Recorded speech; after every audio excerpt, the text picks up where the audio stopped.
Everyone, this is Anshu और आज हम डिस्कस करने वाले हैं इकोसिस्टम का पार्ट 2। पार्ट 1 में हमने देख लिया था कि इकोसिस्टम क्या है, इकोसिस्टम का स्ट्रक्चर कैसे होता है। इसके अलावा हमने इकोसिस्टम के कंपोनेंट, फूड चेन और फूड वेब इन सभी को डिस्कस कर लिया है। आज हम पढ़ेंगे कि इकोलॉजिकल पिरामिड क्या होता है और इसी के साथ हम प्रोडक्टिविटी को भी देख लेंगे, जिससे हमारा ये चैप्टर कंप्लीट हो जाएगा। इसके बाद एक और हमको चैप्टर पढ़ना है जो कि है पॉपुलेशन, ऑर्गेनिज्म एंड पॉपुलेशन, और उसका एक टॉपिक मैं आज डिस्कस कराऊंगी आपको जो कि है बायोटिक इंटरेक्शन। तो चलिए हम शुरू करते हैं आज का ये वीडियो। सबसे पहले तो देखिए इकोलॉजिकल पिरामिड क्या है। इकोलॉजिकल पिरामिड, मिस्र में जनरली पिरामिड देखे जाते हैं जो ट्रायंगल शेप के होते हैं इस तरीके से। तो पिरामिड क्यों बनाया गया है इकोलॉजी में, तो हमें ये जानना है कि इकोसिस्टम में जितने भी ऑर्गेनिज्म हैं, चाहे वो प्रोड्यूसर है चाहे वो कंज्यूमर है, उनमें एनर्जी का ट्रांसफर एक लेवल से दूसरे लेवल पे कैसे ट्रांसफर हो रहा है, उसको अगर हम ग्राफ के माध्यम से दिखाते हैं तो उसी ग्राफिकल रिप्रेजेंटेशन को इकोलॉजिकल पिरामिड कहा जाता है। मतलब क्या है, इकोलॉजिकल पिरामिड एक ऐसा ग्राफिकल रिप्रेजेंटेशन है जिसमें कि हम किसी इकोसिस्टम में कितने ऑर्गेनिज्म हैं, उनका नंबर कितना है, उनका बायोमास कितना है। बायोमास का मतलब होता है वेट, यहाँ मैंने लिखा है बायोमास, वेट से समझिएगा बायोमास कितना है, और उन ऑर्गेनिज्म में आपस में एनर्जी का फ्लो कैसे हो रहा है, इसी रिलेशन को देखने के लिए हम इसका यूज करते हैं। तो डेफिनेशन अगर देखें तो it is the graphical representation of number, biomass and energy of organism at each trophic level in a given ecosystem. ये आप ऐड कर लीजिएगा। तो ये है उसका प्रॉपर एक डेफिनेशन। अब देखिए इकोलॉजिकल पिरामिड जो है, ये टर्म किसने पहली बार दिया था, तो इसको भी हम पढ़ते हैं। उनका नाम था चार्ल्स एल्टन। ये वो साइंटिस्ट हैं जिन्होंने पहली बार इकोलॉजिकल पिरामिड टर्म को यूज किया था और इस तरीके से ऑर्गेनिज्म की स्टडी को उन्होंने देखा था। इसी वजह से इस पिरामिड को हम एल्टोनियन मॉडल भी कहते हैं। तो क्या इसको बोला जाता है एल्टोनियन मॉडल? क्यों? क्योंकि इसको पहली बार चार्ल्स एल्टन ने देखा था, इसी वजह से इकोलॉजिकल पिरामिड एल्टोनियन मॉडल भी कहलाता है। अब हम देखेंगे कि कितने प्रकार के होते हैं। तो किसी भी इकोसिस्टम में जब हम वहां के ऑर्गेनिज्म का नंबर, बायोमास या एनर्जी को देखना हो तो हमको 3 टाइप के पिरामिड दिखाई देते हैं। एक तो हम उस इकोसिस्टम में कितने ऑर्गेनिज्म हैं उनका पिरामिड बना सकते हैं नंबर को देखने के लिए। उस पूरे इकोसिस्टम में जो ऑर्गेनिज्म है उनका वेट कितना है, भार कितना है, बायोमास के थ्रू हम निकालेंगे, पिरामिड ऑफ बायोमास बोलते हैं उसको। और तीसरा कि उस इकोसिस्टम में या पारिस्थितिकी तंत्र में जो भी ऑर्गेनिज्म है उनके बीच में एनर्जी का ट्रांसफर कैसे हो रहा है, उसको देखने के लिए हम पिरामिड ऑफ एनर्जी समझते हैं। तो अभी तक हमने क्या देखा कि इकोलॉजिकल पिरामिड ग्राफिकल रिप्रेजेंटेशन है ऑर्गेनिज्म के नंबर, बायोमास और एनर्जी का।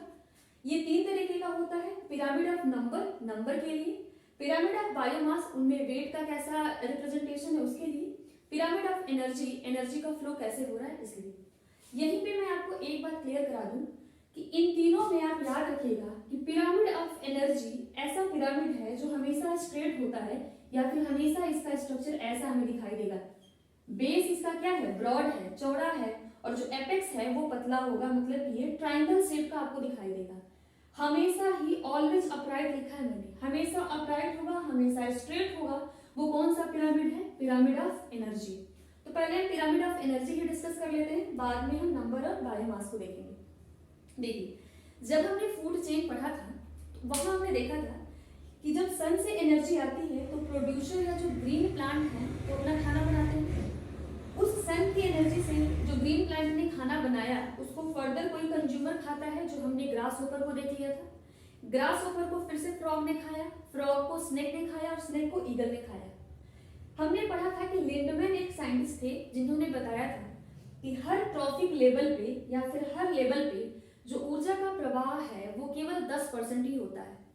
तो अगर मान लीजिए कि प्लांट ने 1000 जूल एनर्जी अपने पास कंज्यूम किया है, 1000 जूल, तो इसके ऊपर कोई भी कंज्यूमर हो, XYZ कोई भी कंज्यूमर है, चाहे आप इंसेक्ट को लीजिए, डियर को लीजिए, गोट को लीजिए, जो भी कंज्यूमर है वो सिर्फ 10% एनर्जी ही लेगा। मतलब कि प्रोड्यूसर से जो ऊपर वाला ब्लॉक आप बनाओगे वो हमेशा छोटा ही बनेगा, क्योंकि ऊर्जा का जो फ्लो हो रहा है, एनर्जी का ट्रांसफर जो हो रहा है वो हमेशा ऊपर जाते जाते कम होता जा रहा है। 10% ही जो होता है। अब यहाँ देखो कंज्यूमर से जब सेकेंडरी कंज्यूमर के पास जाएगा तो फिर से 10% होगा, तो ये जितना ऊर्जा इनसे लिया था उससे 10% ही ऊर्जा बस उसका ये आगे पास करता जाएगा। तो हर लेवल पे हम देखेंगे कि एनर्जी का जो अमाउंट है आगे कम होता जाता है। इसी वजह से पिरामिड ऑफ एनर्जी हमेशा स्ट्रेट बनता है। क्वेश्चन आता है कि ऐसा कौन सा पिरामिड है जो हमेशा स्ट्रेट बनेगा और क्यों हमेशा स्ट्रेट वो बनता है। तो आप क्या बताओगे कि पिरामिड ऑफ एनर्जी हमेशा स्ट्रेट बनता है क्योंकि हर लेवल पे जो ऊर्जा का प्रवाह होता है उसमें ऊर्जा का ह्रास होता है, उसकी कमी होती है। हमने पढ़ा है फिजिक्स में भी, जब एनर्जी एक फॉर्म से दूसरे फॉर्म में ट्रांसफर होती है तो कुछ एनर्जी क्या होती है, हीट के फॉर्म में लॉस होती है। तो कभी भी ऐसा नहीं होगा कि प्रोड्यूसर के पास ऊर्जा 1000 जूल का है और जो इसको खाएगा उसकी एनर्जी इनसे ज्यादा हो जाए। एनर्जी हमेशा आगे के लेवल पे कम होती जाएगी और इसी वजह से पिरामिड ऑफ एनर्जी हमेशा क्या होगा, स्ट्रेट होगा। एक हमने पढ़ लिया पिरामिड ऑफ एनर्जी। अब इन दोनों को देखिए, पिरामिड ऑफ नंबर और पिरामिड ऑफ बायोमास। नंबर को देख लेते हैं पहले। अगर हम नंबर को देखें किसी ऑर्गेनिज्म का, एक मान लो इकोसिस्टम है, दो तरीके का इकोसिस्टम की हम बात कर रहे हैं, एक फॉरेस्ट का इकोसिस्टम है और एक क्रॉपलैंड जो आपने आर्टिफिशियल बनाया है उसका इकोसिस्टम है। अगर किसी क्रॉपलैंड की बात करें तो अपने दिमाग में देखो कि क्रॉप्स का नंबर ज्यादा होगा कि कम होगा। क्रॉप्स प्रोड्यूसर है तो क्रॉप्स का नंबर हमेशा क्या होगा, ज्यादा होगा। यहां से देखिए क्रॉप का नंबर ज्यादा होता है, इस क्रॉप से जो इसको खाएगा इंसेक्ट उसका नंबर हमेशा इससे कम ही होगा, क्योंकि अगर क्रॉप से इंसेक्ट का नंबर आप ज्यादा कर दोगे तो उस केस में क्रॉप की पॉपुलेशन तो पूरी कम हो गई ना। और आपने कैसा इकोसिस्टम बनाया है, आप हमेशा इसकी सुरक्षा तो करते हो ना क्रॉप पे पेस्टिसाइड का छिड़काव करके। तो हमने देखा क्रॉप से इंसेक्ट का नंबर हमेशा कम होता है। जो इंसेक्ट क्रॉप को खा रहा है उसको खाने वाला जो फ्रॉग होगा उसका नंबर इंसेक्ट से भी कम होगा, और फ्रॉग को जो स्नेक खाएगा उसका नंबर फिर उससे भी कम होगा। और हमें पता है स्नेक को जो ईगल खाता है उसका नंबर तो ऑलरेडी कम होता है। तो यहाँ आपने देखा कि नंबर को अगर हम ध्यान में रखकर एक पिरामिड बनाते हैं इकोसिस्टम में, तो जो क्रॉपलैंड का पिरामिड है वो हमेशा स्ट्रेट आता है।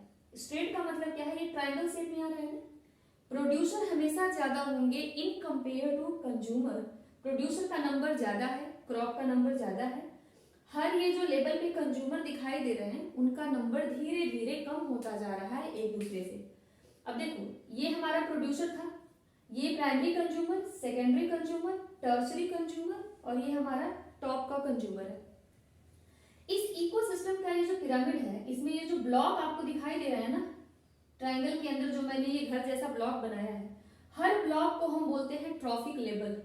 ट्रॉफिक लेवल 1 है, ये T1 से दिखाया, इसको T2 से दिखाया, ये T3 है, ये T4 है और ये T5 है।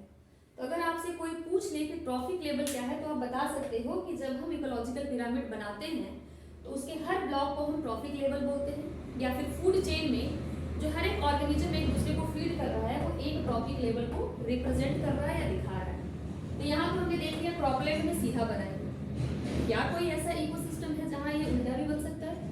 देखिए फॉरेस्ट इकोसिस्टम की बात कर रहे हैं। फॉरेस्ट में क्या होते हैं, बड़े बड़े पेड़ होते हैं, ट्री की बात हो रही है।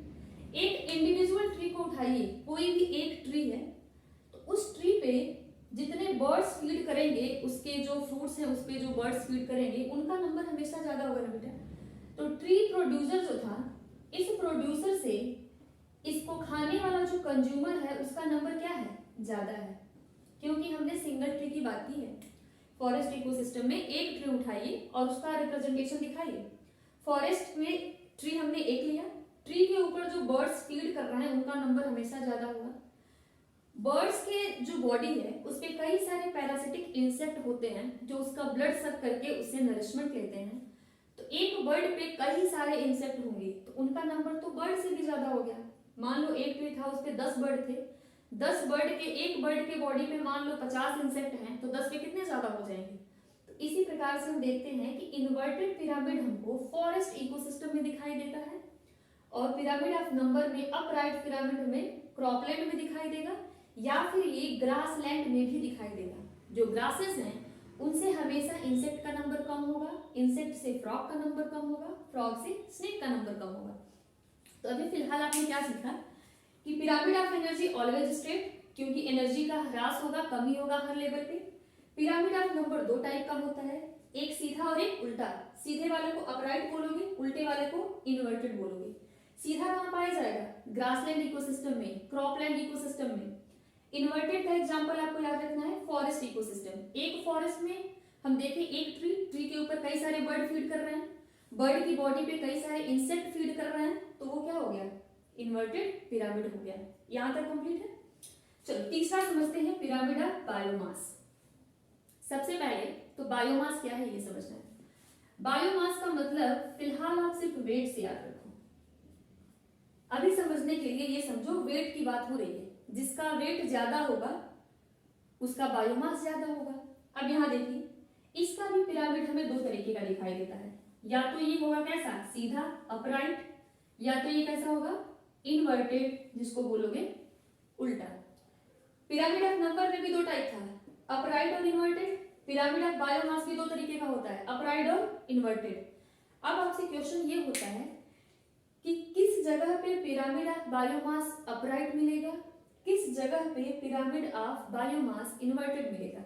आपको ये याद रखना है। देखिए, अपराइट का मतलब क्या है? हमको ये देखना है कि जो प्रोड्यूसर है अगर वो भारी है और जो प्रोड्यूसर को खा रहा है उसका वेट कम है, तो सिंपल सी बात है पिरामिड हमारा क्या बनेगा? अपराइट मिलेगा। फॉरेस्ट की बात कर लो। अब फॉरेस्ट में देखो, जो ट्री है, एक किसी भी ट्री को देखो तो उसका वेट ज्यादा होगा ना बेटा, वेट इसका क्या है? ज्यादा है। तो फॉरेस्ट इकोसिस्टम में जब हम देखते हैं ट्री को खाने वाले कौन से हैं? छोटे छोटे बर्ड्स हैं। बर्ड्स का वेट तो इससे भी कम है ना। और जो बर्ड को खाते, वो बर्ड पे फीड कर रहे हैं पैरासिटिक इंसेक्ट, उनका वेट कितना है? वो तो नेग्लिजिबल है, इनसे बहुत कम है। तो अगर हम पिरामिड ऑफ बायोमास की बात करें तो ये फॉरेस्ट का हमेशा अपराइट होगा। ट्रिकी हो गया यहाँ पे। फॉरेस्ट इकोसिस्टम में जो नंबर है, नंबर का पिरामिड हमेशा कैसा होता है बेटा जी? उल्टा होता है। बायोमास का जो पिरामिड है हमेशा कैसा होता है? सीधा होता है। याद रखना ये हमेशा, क्योंकि बायोमास में वेट देख रहे हो, प्लांट का वेट हमेशा बर्ड से ज्यादा होगा, बर्ड का वेट हमेशा इंसेक्ट से ज्यादा होगा, मगर नंबर इसका क्या है? उल्टा है। यहाँ पे देख लिया हमने। तो पिरामिड ऑफ बायोमास अपराइट कहाँ पाया जाएगा? फॉरेस्ट में। अब जरा पॉन्ड में जाओ या किसी एक्वेटिक बॉडी में आओ। एक्वेटिक बॉडी में किसी भी तालाब की बात कर लिया जाए तो तालाब में खाना कौन बनाएगा? प्लांट तो उसमें उगते नहीं। तो वहां पे प्रोड्यूसर का काम करते हैं कुछ ग्रीन एल्गी हो गए, या फिर डायटम्स। हमने पढ़ा है ना, प्रोटिस्टा का एग्जांपल है डायटम्स। डायटम्स को हम और बोल सकते हैं फाइटोप्लैंक्टन। फाइटोप्लैंक्टन कहा जाता है जो कि फोटोसिंथेसिस कर सकते हैं और प्लांट में पाए जाते हैं, प्लांट का ही काम करते हैं, ये तालाब में पाए जाते हैं, सॉरी। तो हमने देखा कि एक्वेटिक बॉडी में खाना बना रहा है डायटम्स, जो कि एक एल्गी है और बहुत ही छोटा होता है, तो इसका वेट तो बहुत कम होगा। इस एल्गी को छोटी छोटी फिश खाती है, मछलियां खाती हैं। तो एल्गी जो बहुत ही पतला रेसे जैसा होता है, उसके कंपेयर में फिश का वेट ज्यादा होगा ना, तो फिश का वेट ज्यादा हो गया। इस स्मॉल फिशेस को लार्ज फिश खाती है, तो लार्ज फिश का वेट इससे ज्यादा हो गया। तो हम देखते हैं कि जब हम वेट की बात करते हैं तो एक्वेटिक इकोसिस्टम में ये जो पिरामिड बनता है कैसा बनता है? इन्वर्टेड बन जाता है। यहाँ देखो, ये एक T1 हो गया, trophic level 1, trophic level 2, trophic level 3। यहाँ पे जो प्रोड्यूसर है उनका वेट कम है, कंज्यूमर का वेट हर ट्रॉपिक लेवल पे बढ़ता जा रहा है, इसी वजह से ये इन्वर्टेड है। जब फॉरेस्ट की बात करोगे तो प्रोड्यूसर का वेट ज्यादा है, कंज्यूमर का वेट हर लेवल पे कम होता जा रहा है, तो ये कैसा होगा? अपराइट होगा। एक बार फिर से इसको देख लीजिए और स्क्रीनशॉट ले लीजिए, फिर मैं इसको इरेज करूं।